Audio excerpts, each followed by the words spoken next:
this point in his career more so than what a Roman Reigns would need it, and that's why we're seeing Reigns versus Rusev this year at SummerSlam for the U.S. title more so than seeing John Cena facing Rusev or The Miz for the IC or U.S. title, because they don't need it. People like John Cena and The Undertaker, I mean, what is the purpose of having the IC title? If you're an up-and-coming wrestler, you need the IC title more. That's why Apollo Crews is receiving a push on SmackDown Live by Shane and Daniel for that IC title. WWE creative, realizing the potential that goes with someone like Apollo Crews and signing him after being drafted to SmackDown, so they're making the most of that opportunity. People like Cena and The Undertaker don't need championships to be popular, especially when you talk about a celebrity of the magnitude at the level of John Cena. So with John Cena having so much going on, there is that question of his loyalty to WWE, and that's why I'm raising it this week for this week's video blog on my YouTube channel and for my radio show in the radio form on my website. There is that question of John Cena's loyalty, and if you can depend on John Cena. I go back to the commentary that was given to us by JBL, Byron Saxton, Jerry the King Lawler especially,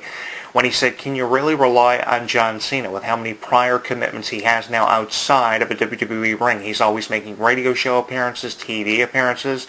He's got this new TV series on Fox, which is extremely popular because of John Cena hosting it. He just hosted the Teen Choice Awards for Victoria Justice. He's got movie opportunities on the table still available for him to do, so he's got a lot of career choices to make. He's at a point in his life, a critical point in his life. So can you rely on Cena to always come in and out on SmackDown Live? I think you could still do that, but I could be wrong with my assumption given the popularity of the 15-time WWE Champion, the leader and founder of the C Nation. You kind of got to doubt that a little bit because of how popular Cena is. But even if he does leave WWE down the road and go mainstream, we will not see the last of John Cena because he'll either be on TV in some TV series or either making guest appearances on TV shows and radio, or he'll go into movies like a Dwayne Johnson. I mean, a lot of people have done it, so we shouldn't hold Cena accountable for making that decision if he wanted to achieve more. The Rock said when he came back in 2011, he had done it all in wrestling. He had conquered the professional wrestling industry, which he had done. I'm not going to argue that point, and he wanted to achieve more. So why should we hold The Rock down or have anything against what The Rock did? We said for years The Rock turned his back on the wrestling industry, and if he didn't come back in 2011 the way he did after 7 years of absence, a 7-year absence seen by Dwayne Johnson, we'd probably be saying the same thing. The Rock posted on Facebook a number of years ago he was done with wrestling, didn't want anything to do with wrestling, and then he came back to correct people who were saying that after reading that post by Dwayne Johnson. I think he was just playing mind games with us, and I think Cena's just kind of doing the same thing. He's kind of making us guess what the future has in store for him at this point, but that does not mean that Cena does not have a promising future with WWE, because I see it this way.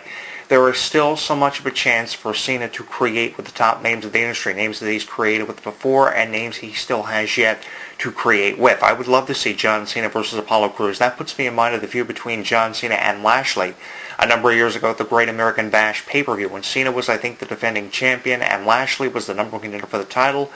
Great feud, great program, and Cena versus Crews kind of puts me in mind of that. Throws me back to 2006, 2007 when Cena was doing the same thing he is now, only with a new generation of wrestlers and a different generation of wrestlers that preceded this one.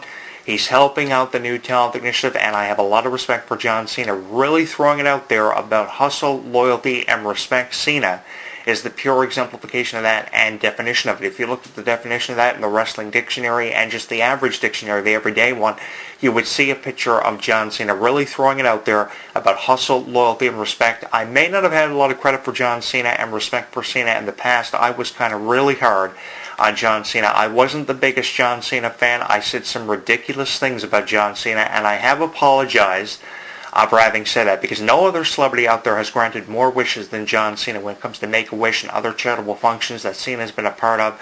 Nobody's hosted as many shows like John Cena did recently, hosting the Teen Choice Awards, the TC 2016 awards hosted by John Cena. Nobody has done so much like Cena has, granting as many wishes, over 300 plus wishes from John Cena. That's more than any celebrity out there, and that takes into consideration the Justin Biebers, the Flo Riders, nobody. The Taylor Swifts, the Selena Gomez's, the list goes on. Cena's beaten them all with 300 plus wishes, more than anyone. So why not give Cena the benefit of the doubt? Why not go as far as to name him Ambassador of the Decade? That was something that was posed to me a number of years ago. People were asking me, why hadn't Cena been named the Ambassador of the Decade and put in some kind of Hall of Fame? No doubt he's a future WWE Hall of Famer. We don't know when Cena is going to go in. I would say somewhere between the next 10 and 15 years we'll see someone induct Cena into the Hall of Fame if it's not Vince McMahon or Stephanie or even Triple H for the amount of work Cena has done, the incredible work ethic he's exemplified. I mean, you cannot help but respect John Cena and go on without recognizing it. For anyone to go on and not recognize John Cena's work ethic and how much he's been there for WWE, he's kind of like how Roman Reigns is now. He's the first guy to show up and the last guy to leave. And Cena's always been that way for years. And that's what you call a consummate worker in the professional wrestling business. I've interviewed a number of consummate workers. I have a great deal of respect for the consummate workers, the ones who show up first and they are the last to leave by the time the lights go out in every arena all over the world. Everybody that I've interviewed, consummate workers, consummate professionals, and Cena is at the top of the list of consummate professionals in the wrestling industry, regardless of how you feel about him. And I have had some pretty hard opinions, pretty blunt and hard opinions about John Cena that I've thrown your way on this radio show or in my written column for In This Corner with Jonathan Clarke, and I venture to say I haven't posted my last column giving Cena a hard time, because I think that some of the things Cena does you can't really agree with, but some of the other stuff more so than the stuff you can agree with, you kind of can find time to give him the benefit of the doubt for having done. And this is why this week I'm putting Cena over, and I'm not questioning his loyalty like so many people have done. I understand why so many people would try to question the loyalty of John Cena, because we've seen so many people like Steve Austin, Dwayne Johnson go their separate ways from WWE, not wanting to have anything to do with the company for years. Stone Cold Steve Austin has always been in and out. He had a year of absence in 2001, 2002, not making appearances for nearly a year.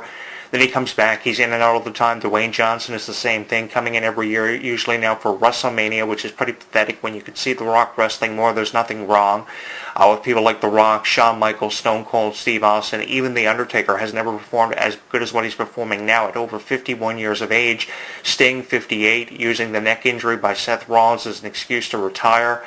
I think, there's more that can be seen from people like John Cena. It's just a matter of time before we see that. And I think I can get away with saying this. Even though Cena may have gone mainstream, we have not seen the last of the leader of the C Nation, the 15-time world champion. Cena is not going anywhere anytime soon. And if anything, we can see a future. I can see a future for John Cena. If he likes to say, you can't see me, one thing I can see for John Cena, regardless if he likes to say you can't see me or not, I can see a very promising future for John Cena in at least the next 5 years, if anything, because Cena has so much promise with his character in WWE. He's one of the most colorful, one of the most outspoken, and one of the most respected for his work ethic and just how he's been there from day one, the first one to show up, the last one to leave, putting me in mind of names like Roman Reigns and Dean Ambrose, who are always there, the first ones to show up and the last ones to leave, constant professionals.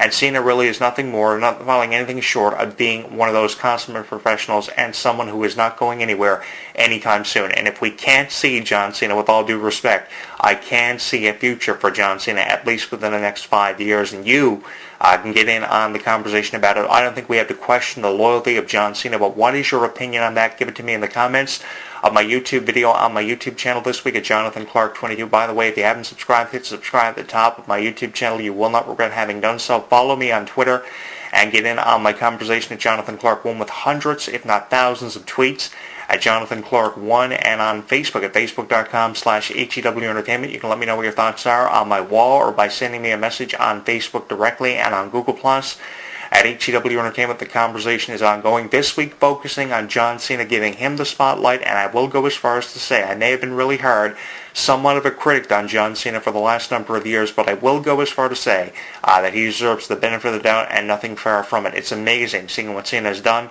over the last 15 years, and if anything, we have not seen the last of the former 15-time world champion. He's not going anywhere anytime soon. We're going to be seeing John Cena, looking at him and talking about him for a very long time.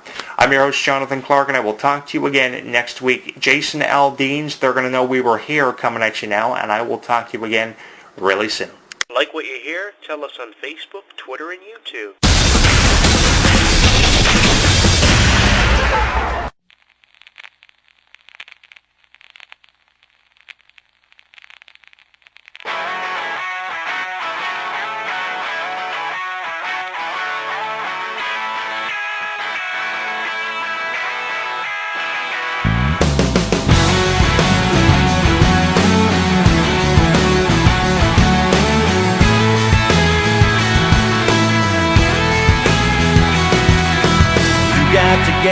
I got the match matches. We gonna turn this town to ashes, 'cause they ain't never seen nothing like us. I ain't heard loud till we turn it up.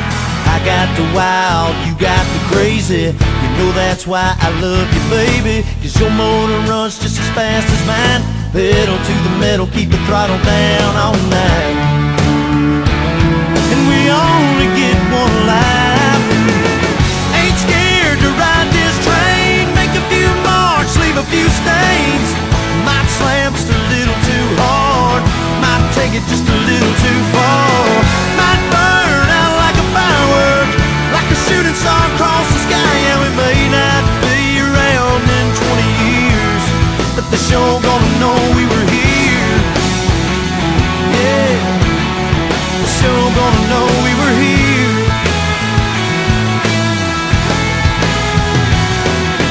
People talk, girl, you know damn well, but when they got a good tale to tell, let's give them something they ain't never seen. A little rated R redneck dream. Let's blaze a trail through the dirty South. Give them something they can talk about. A little story that they won't forget long after we ride off into the sunset. Baby, 'cause we ain't